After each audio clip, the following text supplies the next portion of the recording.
Жақта Қырғызстанға қызмат қылып атқандар бар. Пайғамбарымыз 10 кишини менетке алып келсе, исламға алып келсе, 9-ун қызмат менен алып келген.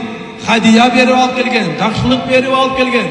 Бізде сразу эле каттылайт, мындай болот, тигиндей болот мынакей. Бул жакта биздин агайыбыз бар, Изабеков агайыбыз келди ушул жакта, канча мына балдарды тарбиялады, канча биз таласта турганда сүрөт илинип турат эле, башыбы бул эмгек сөзү эрежеге жеткизет депчи. Эми күрөш эмне бул? Цикл. Эмки олимпиада күрөшөт, Дарик Алпеншин бул бүтөт. Эртең бул балдар, бул кыздар батыр балдарды төрөбөйт деп ким айтат? Имандуу балдарды төрөбөйт деп ким айтат? Ким олимпиаданы ута турган балдар төрөбөйт деп ким айтат?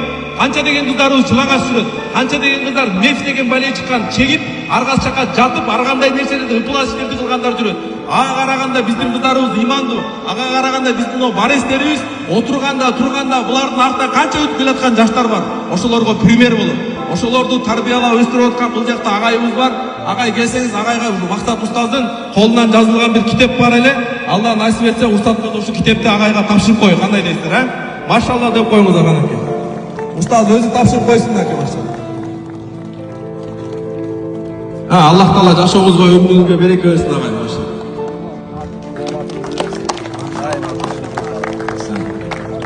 Бая жамгыр менен жерге көрөт, бата менен элге көрөт дегендей, бүгүн агайга да жакшылап бата берип коюп, себеби агайдын жүрөгүндө кандай көксөө бар билебиз.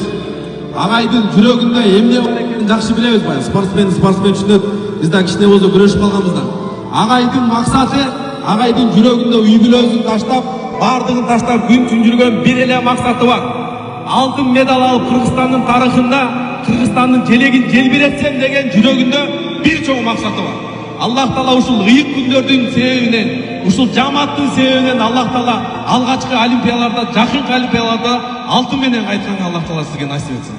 Аллах Таала жашооңуз, өмүрүңүзгө береке берсин. Анан мына бул жакта кызыбыз жүрөт. Кызыл хана Айпери медеп кызы келди бул жака. Айпериге да бир китеп тапшырып кой, канакей. Машалла. Ушул китептерди окуп, биздин өсүп келаткан жаштарга туура тарбия берип, Мактап устаздын кол жазмасы менен бул жакта. Машалла, машалла деп коюңуздар мына. Устаздарга дуа кылып коюңуздар иншалла. Аллах Таала жашооңуздарга, өмүрүңүздөргө береке берсин. Чоң рахмат.